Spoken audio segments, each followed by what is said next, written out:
लाडक्या बहीण योजनेच्या जे काही अटी शर्ती किंवा ज्या काही गोष्टी असतील वित्तमंत्री किंवा उपमुख्यमंत्री अजित पवारांनी घोषित केलेलंच आहे.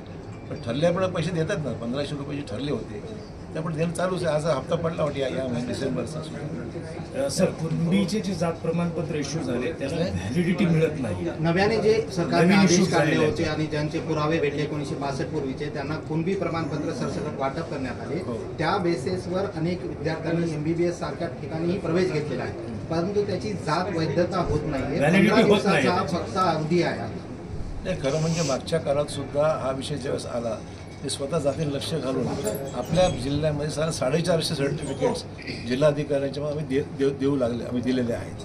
आता हे काही तांत्रिक मुद्दे असतील मला माहीत नाही नेमकं कशामुळे थांबलेलं आहे. पण मागच्या कालावधीमध्ये ज्यावेळेस सर्टिफिकेट लोकांना दिले ते व्हॅलिडिटीसुद्धा त्यांना दिलेली आहे. आता हे सगळे कशामुळे आणले बघू आणि त्याला मला मदत करू आपण. सरकार सूचना करेल का? कारण जात वैधता प्रमाणपत्र जे कार्यालय आहे मीच तिथे आडकाठी होती. आता फक्त 15 दिवसाचा अवधी विद्यार्थ्यांकडे. तुम्ही लक्ष त्यात घालू आम्ही आणि लोकांना लवकरात लवकर व्हॅलिडिटी सर्टिफिकेट मिळेल. हे फारशी अडचणीचा विषय नाही आहे. मागचे दिले ना 450 लोकांना दिले, 2 दिवसात सर्टिफिकेट व्हॅलिडिटी दिले. प्रोसेस करतील ते.